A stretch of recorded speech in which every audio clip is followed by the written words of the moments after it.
is 150 million kilometers, which is the distance between where and where. It's the radius of Earth's orbit. So it's the distance between the Earth and the Sun. And that's a handy reference, right? Because if I'm measuring stuff in the solar system, I don't want to say Jupiter is, 5 billion kilometers. What I'm going to say is Jupiter's about 5 times farther from the Sun than the Earth is. So that would be 5 AU. Saturn's about 10. That's 10 AU. Uranus and Neptune, 20 and 30. So the big planets are 5, 10, 20, 30 astronomical units. Icy debris like Pluto and Sedna and those are like, some of those are like 40 astronomical units out. So that's kind of the size of the solar system. Where is the closest star? 40, 50 light years? Alpha Centauri, and how far away is that? Like 5, 10, 4. Yeah, it's between 4 and 5 light years. So now we want to introduce another distance unit, a light year. So both of these are measuring distance, right? And a light year is 63,000 AU. So if we stick with this AU scale, that kind of gives us an idea out to the next star. How far would it be?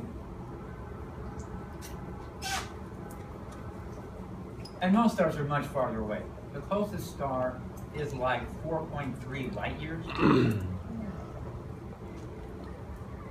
which says it's something like, I don't know, 250,000 AU. Something like that. That's nearby. On our scale that we set up here, so here's the Sun. So how far do we want to place the next tennis ball? Where is where's Alpha Centauri? It's a tennis ball. Located where? Probably got to go around the world or something. On Pluto? See, you guys are used to this. You're onto this stuff. So in my astronomy class, what are we going to say? Like next program. Yes, next door, right? Yeah. Turns out it's in Kansas City. So that's how densely populated this part of the galaxy is with stars. Now we're not in the center of the galaxy where all the action is, right? We're out in the burbs where there's not much going on. But where we are out here, there's a tennis ball here, right? And there's another one in Kansas City. Okay, and that's the kind of interstellar distances that we're dealing with, right? How many spacecraft have we sent out to Alpha Centauri? None. None. Yeah. Right. So it's a long ways away. What about, you guys have heard of our galaxy, right? Yeah. What's the name of our galaxy? Milky Way. Milky Way.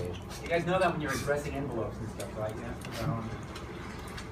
Get the right zip code. So here is the Milky Way, and I love it because it looks like a flying saucer. Okay, so the galaxy, there's what's called a central bulge or a central region of the galaxy. That's the the dense part where all the excitement is. And we're out here in the disk. Here we are.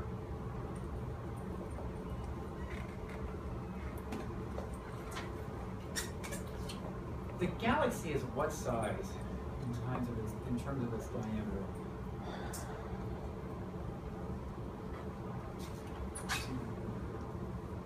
So the galaxy is about 5 billion AU.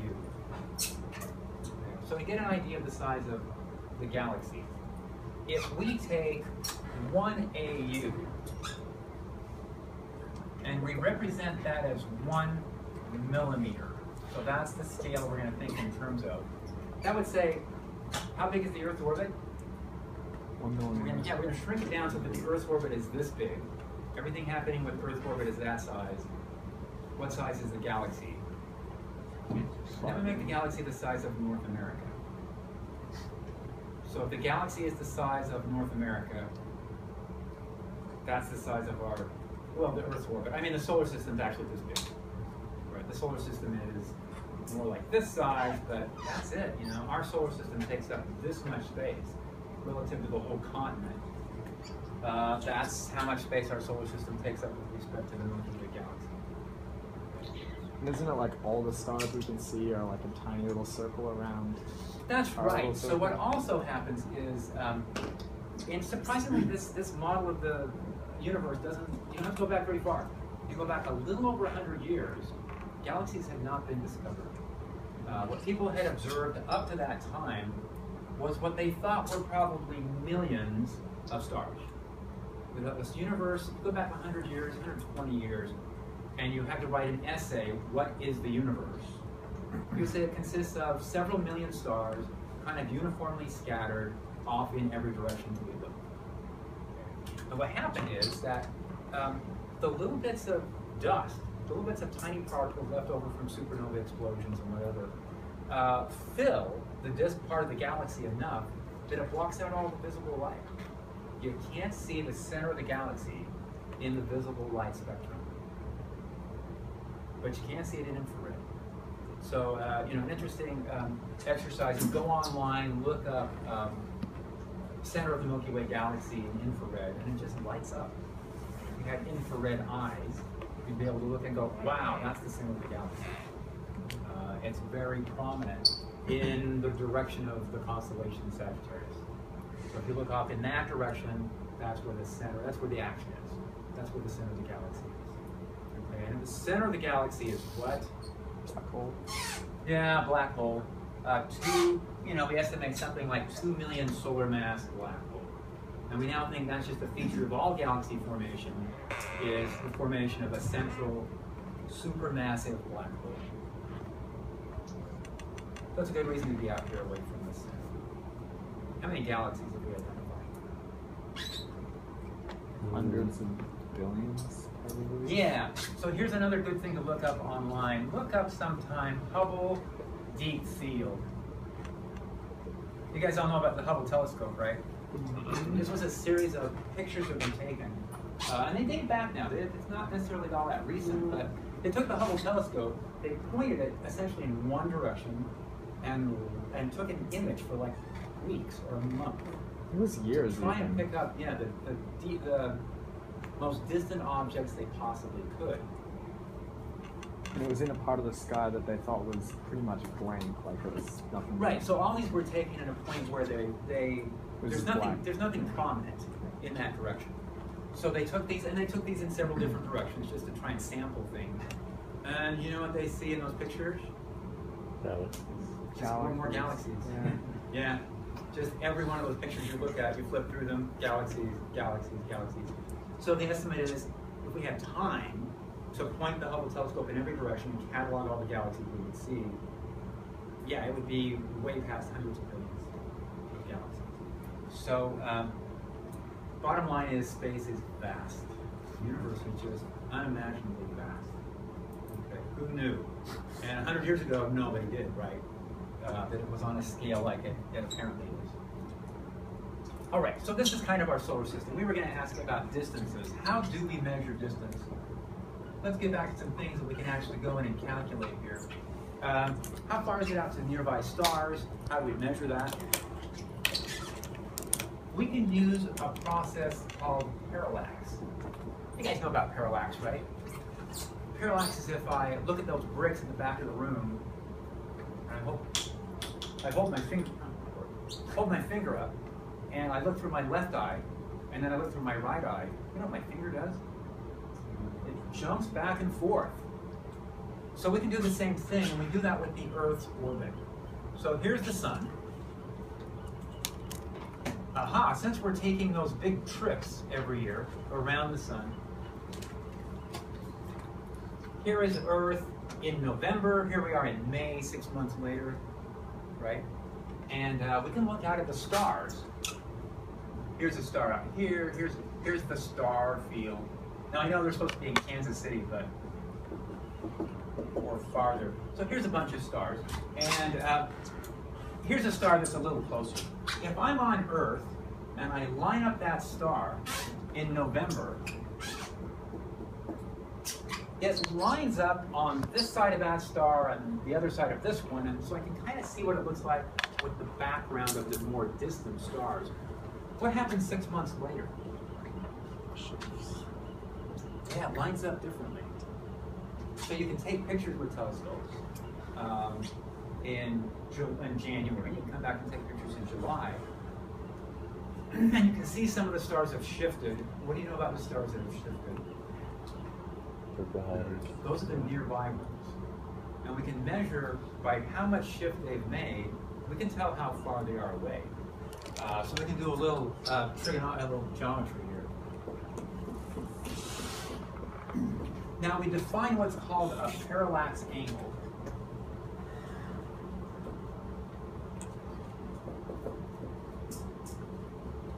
Say that's phi, that's my parallax angle. And how does this distance compare with this distance? Yeah, it's so tiny, right? How does this distance compare with this one? That's essentially the same distance, right? So we can really think of this as an arc length. And what we can say is we can do a baseline. So the baseline is 1 astronomical unit. The baseline is the distance from the Earth out to where the sun's located. And if I want to measure the distance out to that star, I can measure its parallax angle. I can get out some photographs and see how much the star is shifted, what angle did it shift through in my picture. And phi is going to be equal to 1 astronomical unit over d. Ooh, we want to turn that around. D is equal to 1 astronomical unit over the parallax angle. Okay, what units does that angle got to be measured in?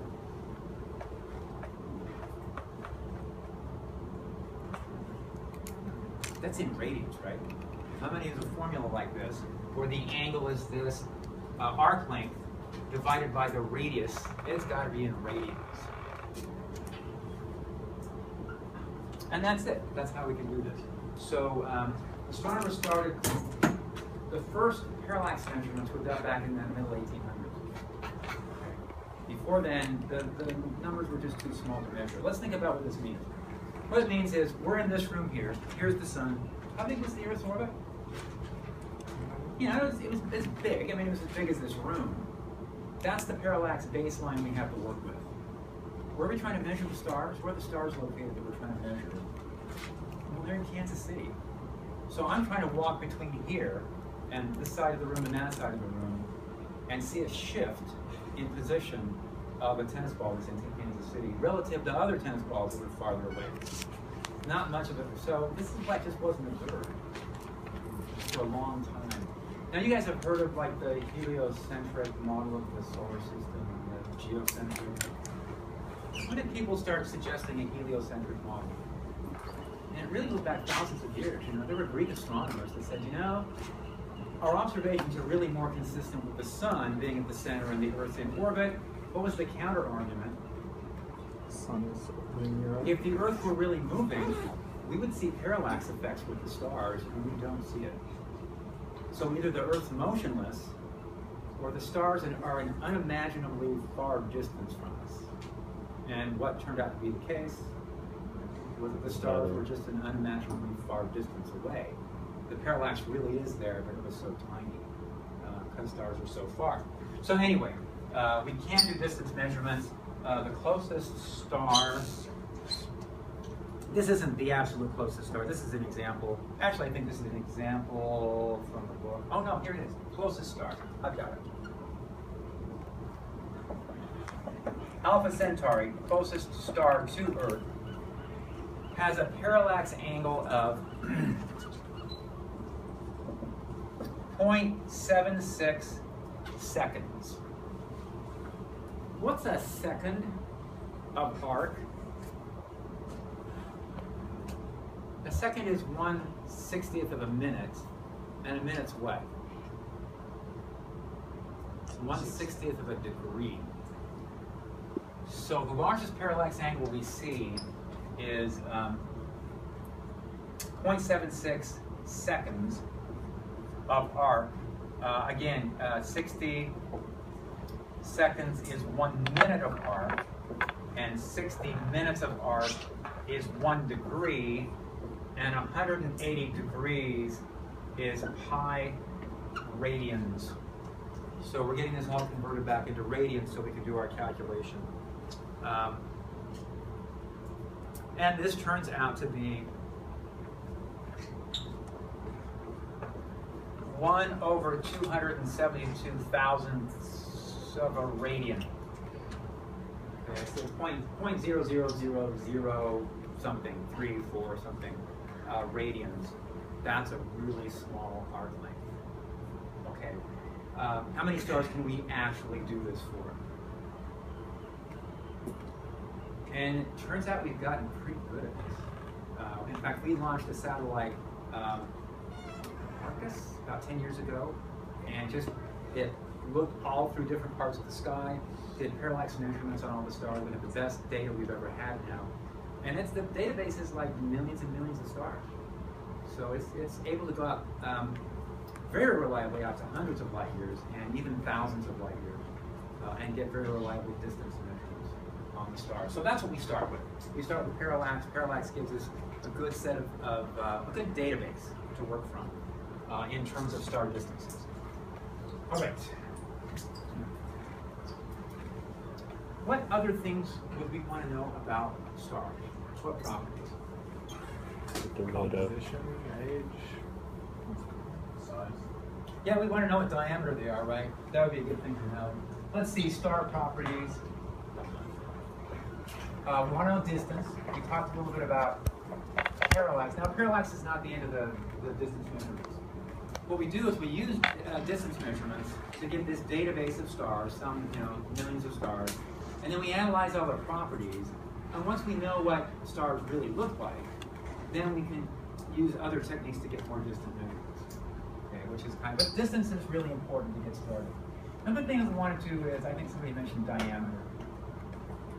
So we can measure the diameter of stars. What about,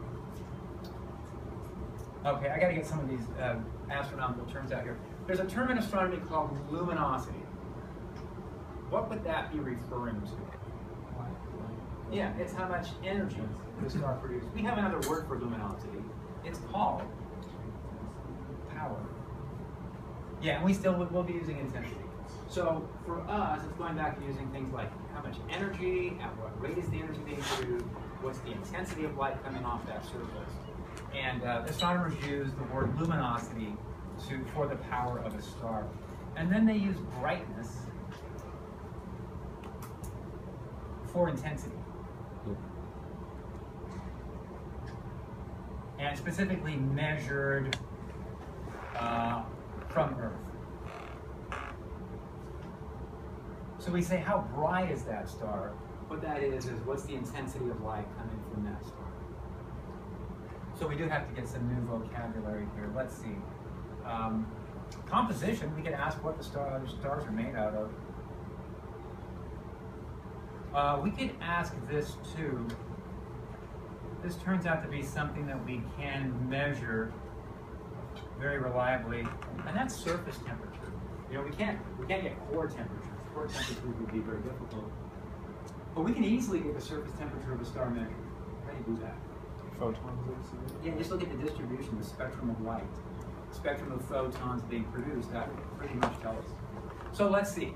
Let's run through the list here and see what we've got. We'll check a few things off and we'll see what other things we can go out and measure. How are we going to get distance? We'll do parallax with one arm.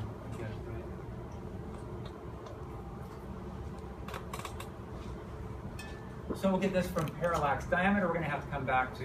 How are we going to get luminosity? How can you tell the power output of a star? Because I mean, if you look at the sky and you go, oh, that star is this bright, that star is that bright. If they're the same brightness, does that mean they're the same luminosity? No, because why? We don't know distance. Okay, so we've got to get this distance measurement worked in. And here's how we do that. What we say is that the luminosity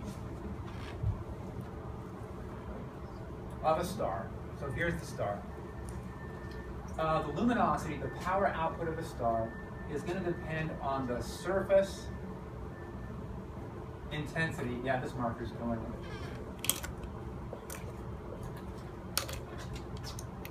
it. Surface intensity times surface area.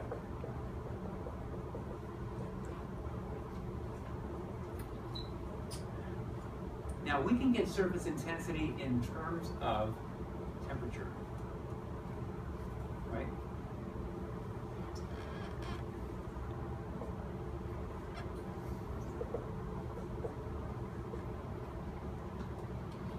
Okay, when we write something on the board from some chapter, you guys have to call it what chapter this was from. Okay, so surface temperature, sigma, temperature of the fourth power. Yeah, something like that, right? Back in, it was 19, it was thermodynamics, right?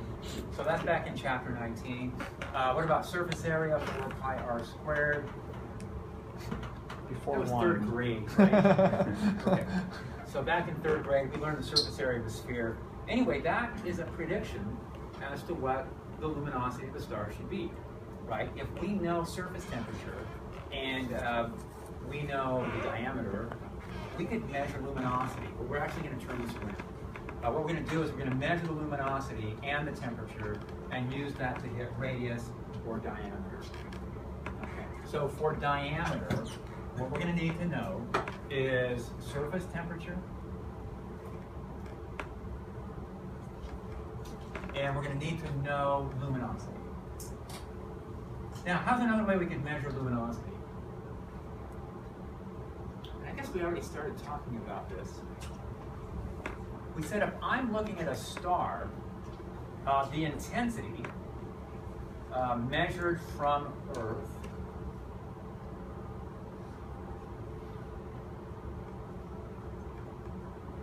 is going to equal the luminosity divided by 4 pi d squared. What's that coming from? Well, it's one of these pictures.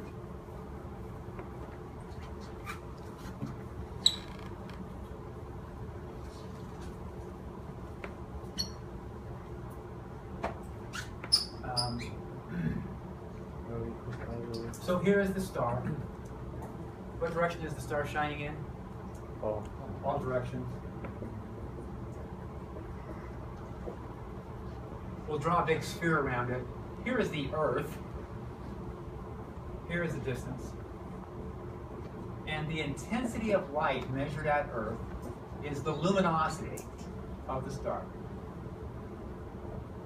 divided by 4 pi d squared, where that's the surface area of that imaginary sphere.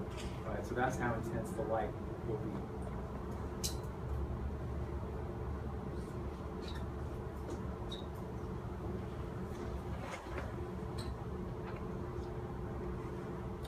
So here's what we can do then.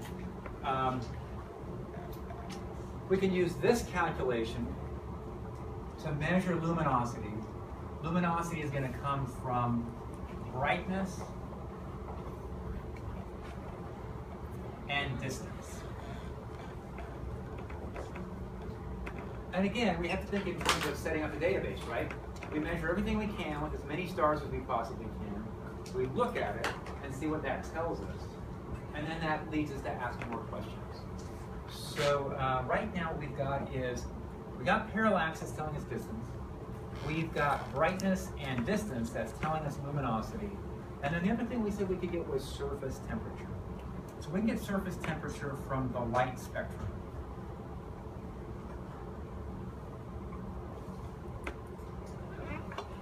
In fact, we have a formula for that. It says that the wavelength, the peak wavelength, times the temperature is equal to 2.99 millimeters times Kelvin, which, that's chapter 37? That was this semester, right? Mm-hmm. Okay, so if I can get this temperature of an object, or if I can get the peak wavelength of light, I can use that to determine the temperature. And that's what we can do with surface temperatures of stars.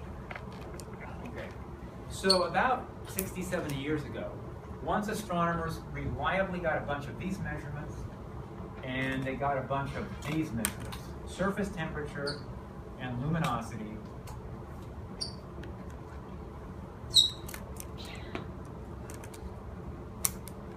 Okay, where did I leave the eraser? We've already erased. Right here, right here. Where is it? Edge of the Behind the desk. paper towels. Oh, very good. Okay, thanks.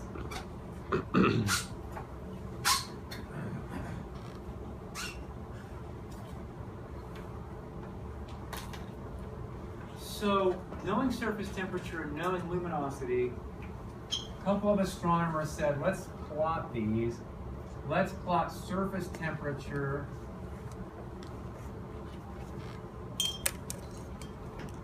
along the horizontal axis, and let's plot luminosity along the vertical axis, and let's create a classification of stars and find out if there's any correlation between surface temperature and luminosity. What do you think they saw? If it's a low temperature star, what do you think the luminosity was like? Yeah, it was less. And if it was a high surface temperature star, it was higher.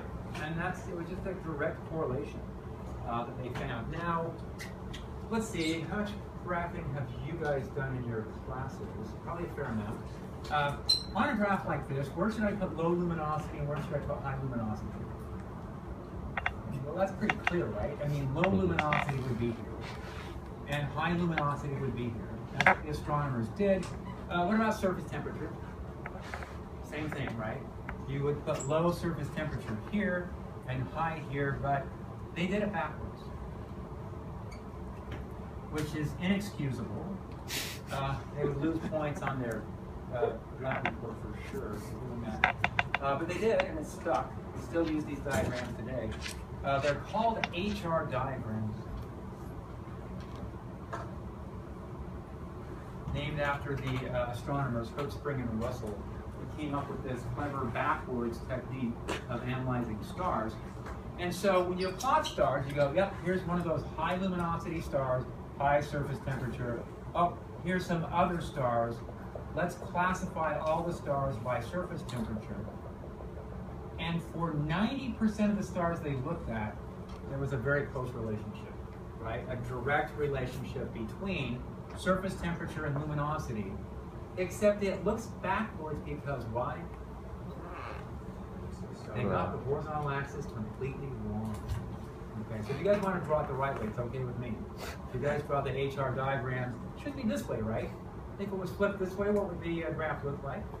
Yeah, it look like a direct correlation. That's so much easier to think about. They flip the whole thing back. But that's what we really have here. We have a direct correlation between surface temperature and luminosity. This group of stars is referred to as the main sequence, which I think would be a great name for like a rock band. Okay, so all those stars are considered main sequence stars. And then there are stars that are exceptional. There are some stars that don't follow the pattern.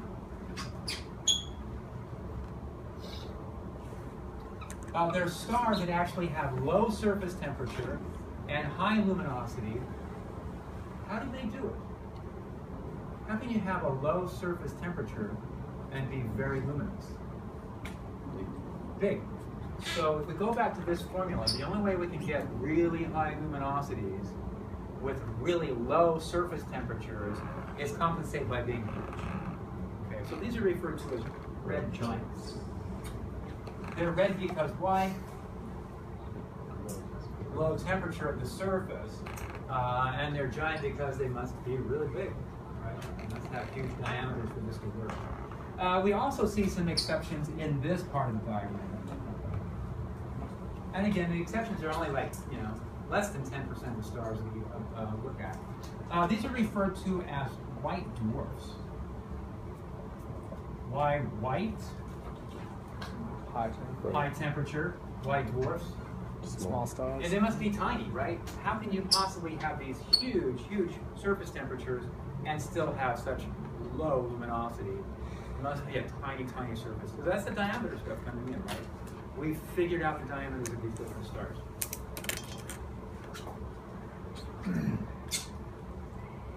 Okay, why are the stars arranged like a percent symbol? And what do we have to know about stars to understand this diagram?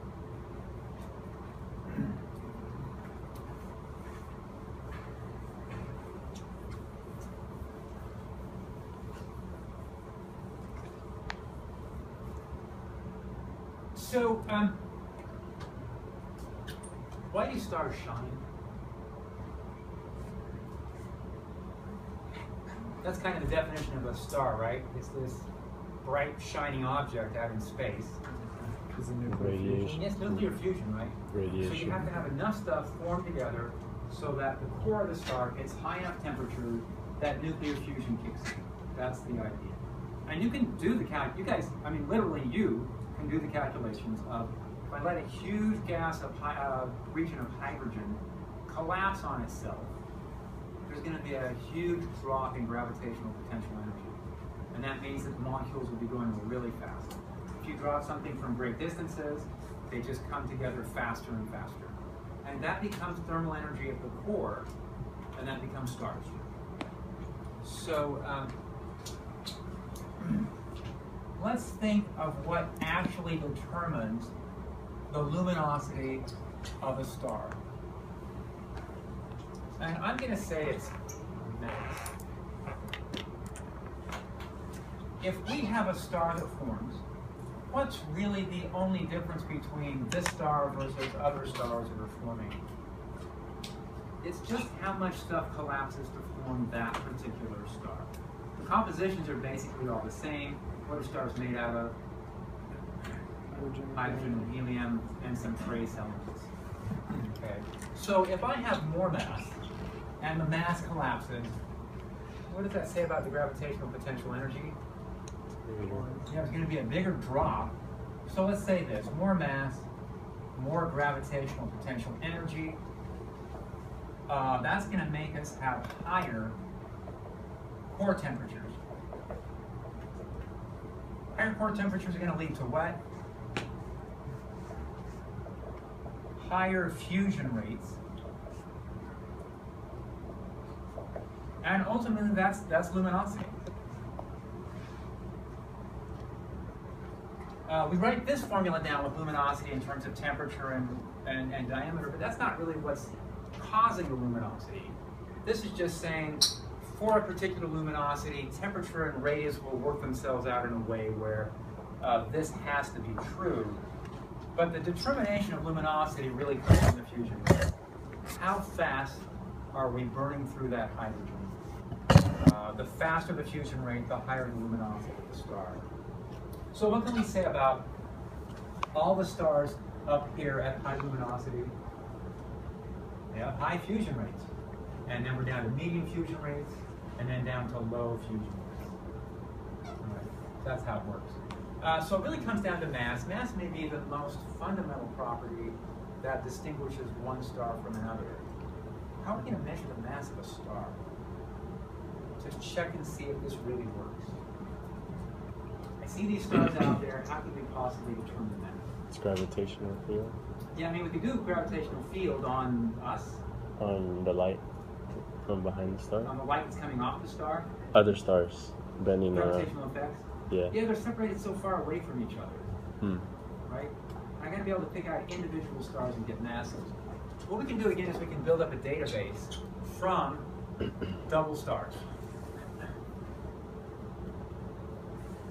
What's a double star system? Two stars. That's like in Star Wars, right? Like when Luke looks out over the horizon and sees those double stars or something, double stars in the sunset. So a double star is just where two stars form in the same star system. And actually, there are some problems back in chapter 6 on this. Let's say we have two stars, same mass. We can have stars that form on either side of the center mass of the system. And those stars will stay in orbit around each other. How do we determine masses on these? Yeah, we measure the period of the orbit, and we measure how much distance there is between the stars. And again, we can go back to chapter 6 and do this, at least for circular orbits. And if I know how much distance there is between the stars, and I can just measure the time, I just have to be patient enough to watch these orbit each other, we can figure out what the masses of those stars are. Okay, and again, we're just building up databases to see how this all works. Not every star is going to be a double star or let us measure the mass. But there's enough of them that we can come back and identify those within the main sequence. So let's take a look at the stars that we do measure the mass for. Where do the low mass stars show up? And the low mass stars are right here. Where the medium mass stars, a little farther along, and the high mass stars are out here. And it's actually just a very continuous increase of mass as we look along the main sequence. For the stars that we can measure the mass, we just see a steady increase as we move out along the main sequence. Okay. So yeah, mass is like the determining factor of how stars are going to behave. All right.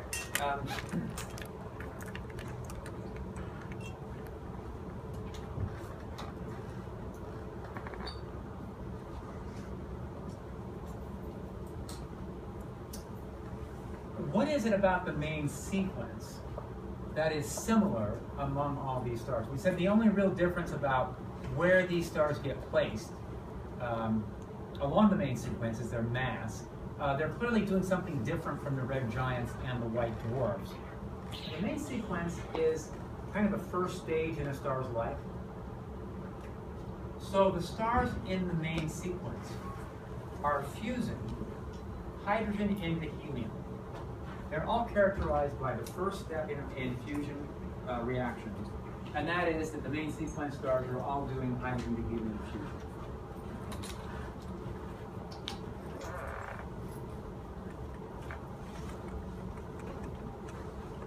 And that's pretty much it. That's what distinguishes all the differences between the stars along the main sequence.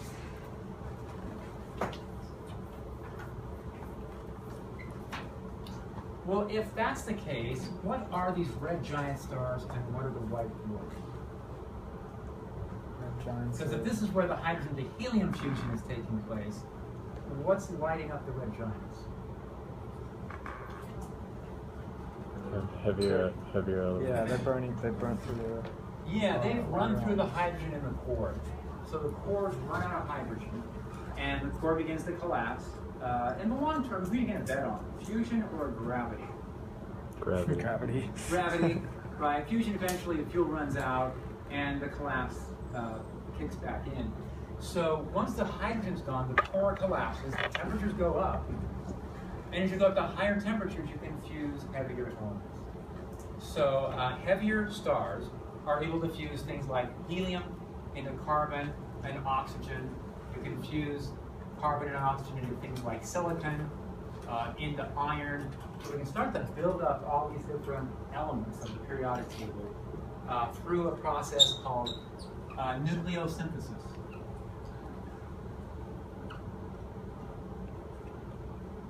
So nucleosynthesis starts out in a very modest way, generating a bunch of helium-4, but in the high mass stars, that continues, forming, more interesting elements like carbon, oxygen, silicon, iron, kind of like the elements the planet Earth is made out of.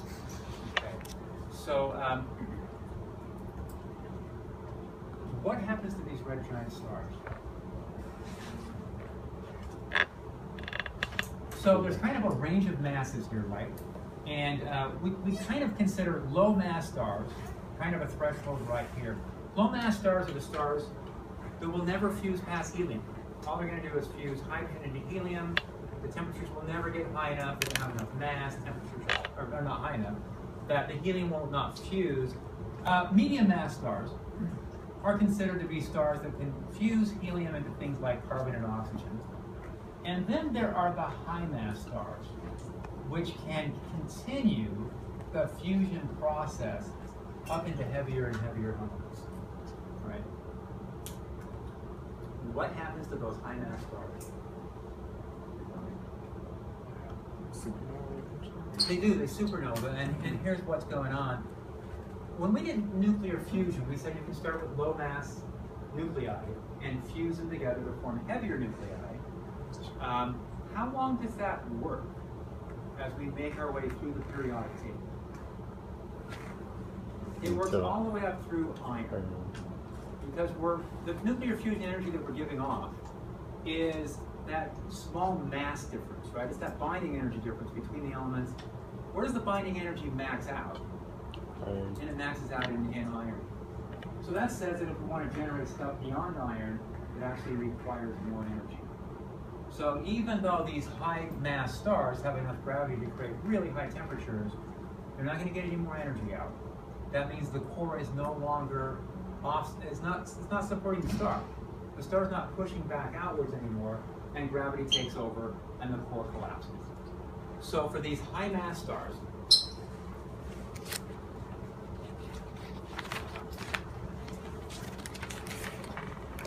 high mass stars undergo what's called a core collapse, supernova.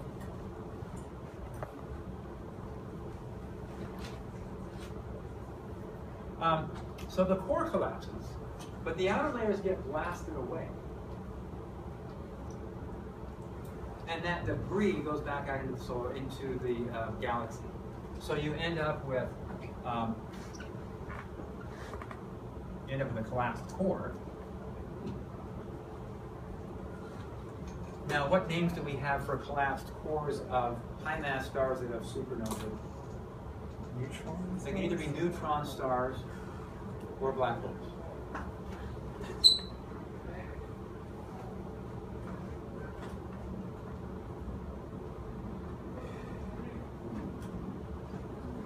But the outer layers will be blasted away.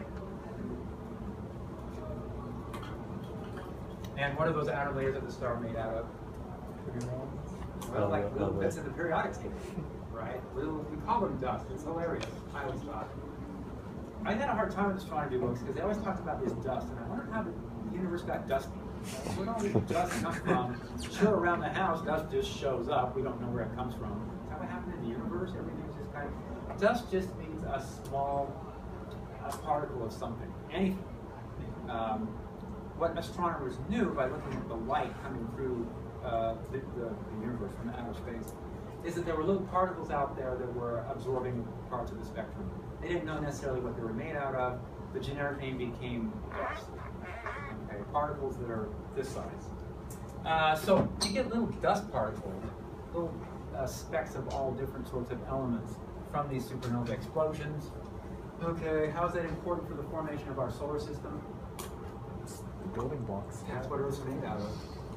Yeah, that's it. So we go back to our timeline. Let's see, here was the Big Bang, right? Our solar system formed here at a time when supernova explosions had built up the concentration of heavy elements up to about 3%. That's crucial for the formation of Earth and the formation of everything on Earth, certainly us. We're made out of all that heavy element stuff. Okay, so that all got formed inside stars through nucleosynthesis. I think we need a holiday to celebrate high mass stars. I don't know if that's the name for the holiday yet. I'm still working on that. But it's High Mass Stars Day. What do you think? Let's look at what high mass stars have done for us. Right? That's the only place where you can generate all these heavy elements. At the end of generating all the heavy elements, what do? They blow themselves up. All the heavy elements get scattered out into the universe. They're very charitable on their death. Exactly. And so the only way that our solar system could have formed with all these heavy elements in place is from previous generations of supernovas. So billions of years of supernova explosions slowly build up the background heavy element concentration so that when our solar system formed, the heavy elements were all in place. Okay. The last thing we got to think of in terms of the lifetime of stars. Who lives for a long time if you're a star? The low mass stars or the high mass stars? I don't know. Well, high mass stars clearly have more mass, right? Mm-hmm. What vehicle can you drive farther? A Honda Civic with a 10-gallon gas tank or a Hummer with a 40-gallon gas tank? It's a Honda Civic, right? That's easy because why? It's not just about how much fuel you start with. The rate. It's how fast you burn it. So the high mass stars might have 10,000 times the mass of a low mass star, but they burn their fuel 100 trillion times faster. So who has the short lifetime? High mass stars, yeah. If you go along the main sequence, where are the longest lifetimes? Longest lifetimes are right there. Just the way, as mass increases, the lifetime goes down. The high mass stars, the highest mass stars, have the shortest lifetimes. Yeah. So white dwarfs because they have low mass and because they burn through it fast. White dwarf is a later stage. So what? The white dwarf stars? Yeah, these are later stages. So after the red giant, everybody starts out in the main sequence. I think this could all be converted into a board game. I'm still working on that too. Right? So everybody starts on the main sequence, right? Depending on how much mass. You're fusing hydrogen into helium.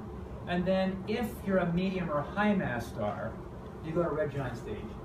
If you're a high mass star, what happens? You core collapse in supernova. But what if you're a medium mass star? White dwarf. The sun's a medium mass star. So the sun, we expect, will go into red giant stage. It'll be fusing helium into things like carbon and oxygen. But when it runs out of fuel, the outer layer is spread out. It exposes the core, and that's what the white dwarfs are. The white dwarfs are remnant cores of medium mass stars.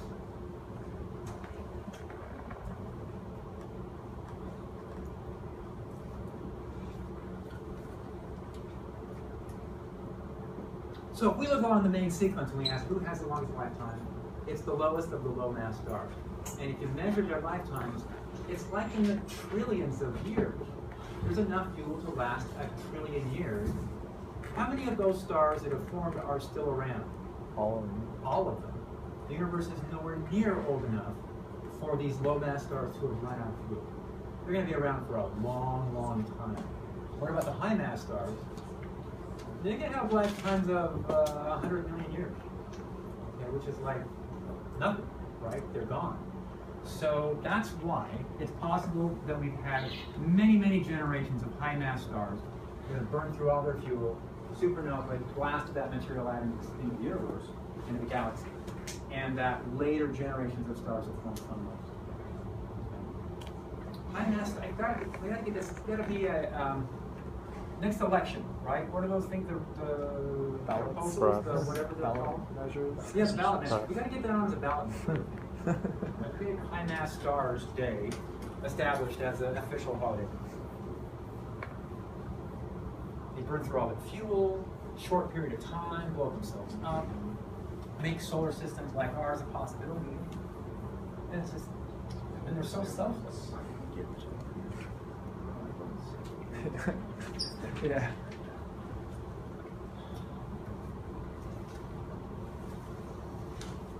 Questions on any of this stuff?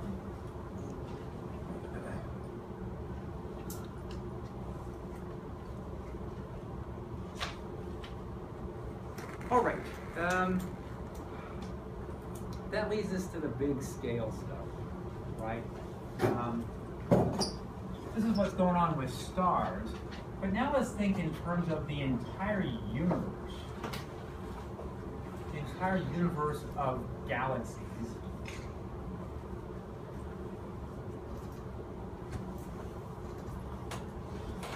And I guess the main topic we want to look at here is the expansion of space. Have you guys heard that space is expanding? What does that mean? It doesn't mean to say space is expanding. Yeah, so a lot of times what happens is it kind of ties in with this Big Bang Theory. Right? The Big Bang Theory is the idea that the universe went through this high temperature, high density state. Now most people view that as there was one point in space and everything spread out from that, right? And that's what the expansion consists of, is everything kind of, that's an explosion. And that's like completely wrong. Okay, so expansion of space more like this. You guys remember thermal expansion from chapter 17? If I have thermal expansion taking place in a piece of iron or something, what part of the iron is expanding? All of it. All of it, basically, right?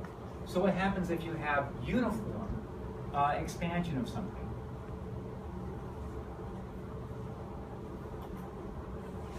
Well, all parts of it are undergoing the expansion. It's not that everything is expanding away from one point. It's a uniform expansion through the entire piece of material. Well, that's what the expansion of space is like. So what we can do is, let's go back to the 1 billion year point. All right, we're gonna go back and we're gonna put out some space buoys and we're gonna mark different regions of space, right? We're gonna put a space buoy here and we're gonna go over 100 million light years and put one here, go over 100 million light years and put one here, and we're gonna set up a coordinate system on space. In fact, maybe what we can think of is, you know, here is galaxy A. Well, galaxy A is located right here. And here is galaxy B, and that's at the 1 billion mark. We're going to come back a few billion years later and do the measurements between those galaxies. And what do we find? They're farther away than they used to be. Right?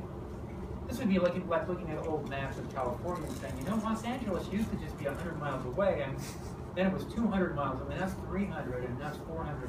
The distances just keep increasing. What's going on? I mean, you look at all the other cities, all the cities are moving away from each other. What's happening? So it's not that the galaxies are racing away from each other through space. The galaxies are not moving at any great speed local to where they formed. What's happening is the galaxies are just being carried along for the ride by the expansion of space. So space itself is undergoing an expansion, and the galaxies are kind of like markers in space. And as space expands, we just find that the galaxies are farther away from each other than they used to be. So here we are, let's say this is the 5 billion year mark, and then here we are today. So if you want to go visit places,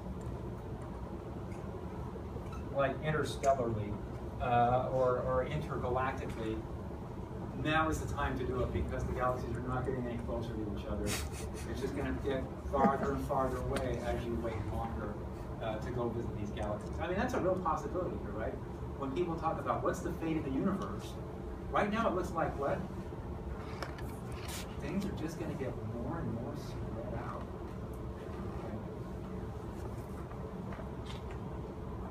Okay. So can space really grow like this? And space is fixed, right? Come on, there's only so much space.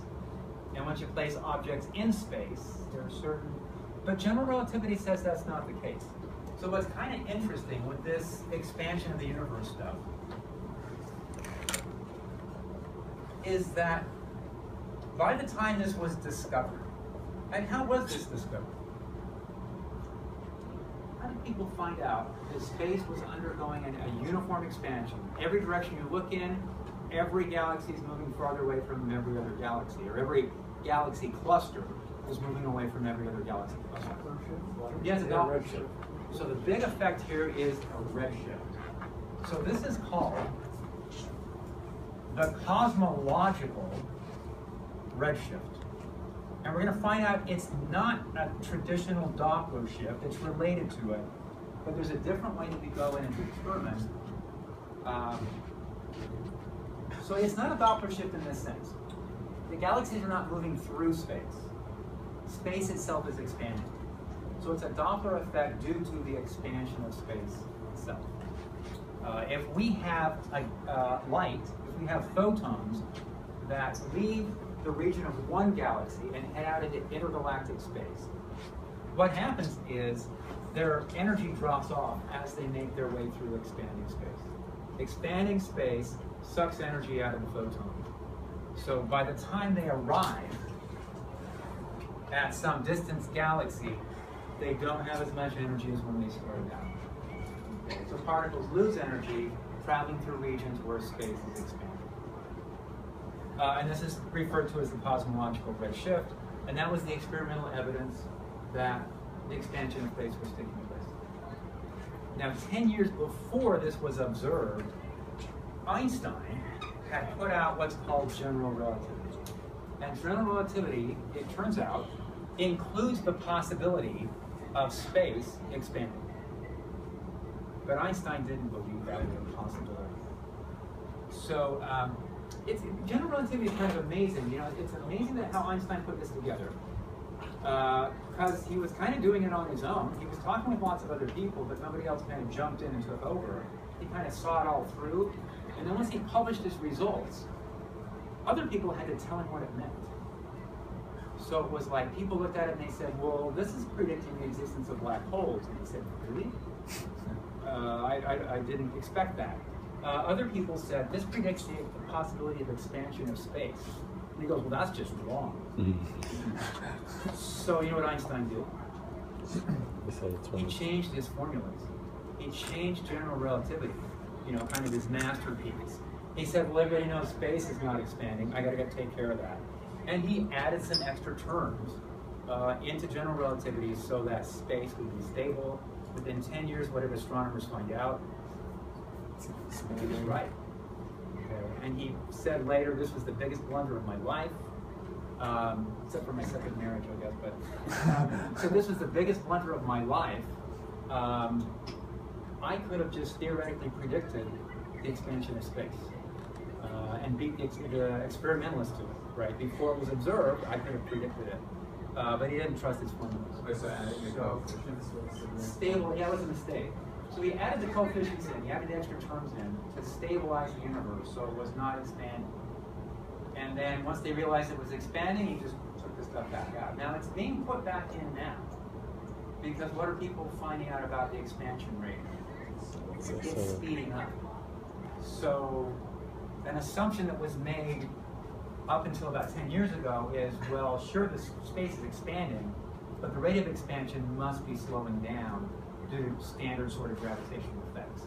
And all the measurements now say, no, the redshift effects are increasing rather than, there's no sign of a deceleration. The expansion is speeding up. Which again means if you want to visit Galaxy B, now's the time to make reservations. Get out there and see the universe.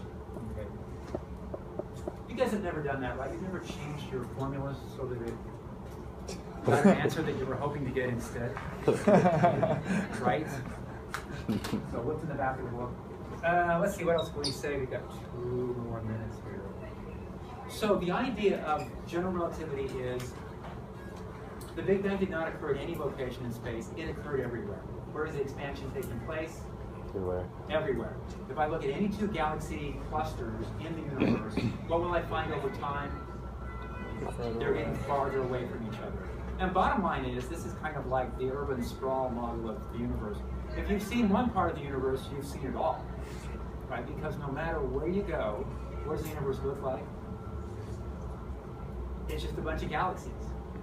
Scattered from whatever direction you look, there's just galaxies scattered in every direction. Okay. We don't see any hint of more galaxies in this direction compared with over here. We just see galaxies as far as we can look.